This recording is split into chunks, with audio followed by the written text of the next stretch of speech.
Bobby Chemmanur international jeweller. Vaniyamkulam Chukkumar Thodi Thekkumuri Panicker colony road യാത്രായോഗ്യമാക്കണമെന്ന ആവശ്യം ശക്തമാകുന്നു.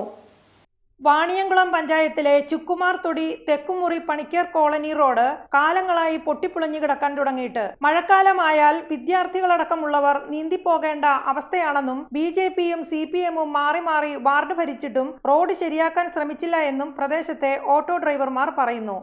BJPയുടെ മെമ്പറായിരുന്നു. ഇപ്പോൾ വാർഡ് 13 13 വാർഡിൽ CPM ആണ് ഇപ്പോൾ ഭരിക്കുന്നത്. BJPയുടെ കാലഘട്ടത്ത് BJP മെമ്പറുടെ കാലഘട്ടത്തിൽ കിടക്കണ ചൂള റോഡ് തിരുവാലൂരിലെ ചൂള റോഡ് നവീകരണം ഇത്രയും 5 വർഷമായിട്ടും ചെയ്തിട്ടില്ല. കുട്ടികൾ സ്കൂളിലേക്ക് പോണച്ചാൽ വള്ളത്തുകൂടെ നീന്തിയിട്ട് വേണം പോകാം. ഒരു മനുഷ്യൻ, ഒരു CPMകാരായാലും വേണ്ടില്ല, BJPക്കാരായാലും വേണ്ടില്ല, ഒരു രാഷ്ട്രീയ പാർട്ടിക്കാരും മെനക്കെട്ടില്ല. മഴക്കാലവും സ്കൂൾ ആരംഭവും അടുത്തിരിക്കുന്ന സമയത്ത് ഉദ്യോഗസ്ഥരും പഞ്ചായത്ത് മെമ്പറും ജനങ്ങളുടെ ഈ ആവശ്യം കാണാതെ പോകരുതെന്നും അദ്ദേഹം പറയുന്നു.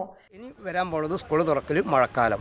അപ്പോൾ അത് കാരണം ഇനി ഇത് വരാൻ പോണത് എന്താ ഇതിൻ്റെ സ്ഥിതി എന്ന് പറയാൻ പറ്റില്ല. അത് കാരണം ഉദ്യോഗസ്ഥരായാലും പഞ്ചായത്ത് മെമ്പറായാലും ഇത് നിങ്ങൾ കാര്യത്തിലെടുത്ത് ജനങ്ങൾക്ക് ഉപകാരപ്പെടുത്തി കൊടുക്കണം.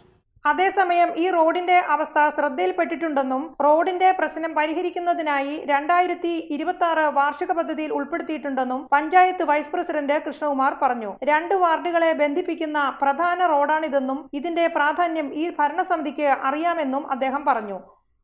തുടക്കം ചെറുകാട്ടുപുലത്തിൻ്റെ ആദ്യ ഭാഗം വളരെ ശോചനീയമായ രീതിയിലാണ് എന്നത് ഭരണസമിതിയുടെ ശ്രദ്ധയിൽപ്പെട്ടിട്ടുണ്ട്. അവിടുത്തെ പഞ്ചായത്ത് മെമ്പർ സംഗീത ഭരണസമിതിയുടെ ശ്രദ്ധയിൽപ്പെടുത്തിയിട്ടുണ്ട്. അത് പരിഹരിക്കുന്നതിന് വേണ്ടി 2026-27 വാർഷിക പദ്ധതിയിൽ ഉൾപ്പെടുത്തിയിട്ടുണ്ട്. 2 വാർഡുകൾ തമ്മിൽ ബന്ധിപ്പിക്കുന്ന ഒരു പ്രധാനപ്പെട്ട റോഡാണ് ആ റോഡ്. അതിൻ്റെ പ്രാധാന്യം ഈ ഭരണസമിതി മനസ്സിലാക്കുന്നുണ്ട്. അവിടുത്തെ പഞ്ചായത്ത് മെമ്പർ, ഇപ്പോഴത്തെ പഞ്ചായത്ത് മെമ്പർ അത് നല്ല രീതിയിൽ മനസ്സിലാക്കിയിട്ടുണ്ട്.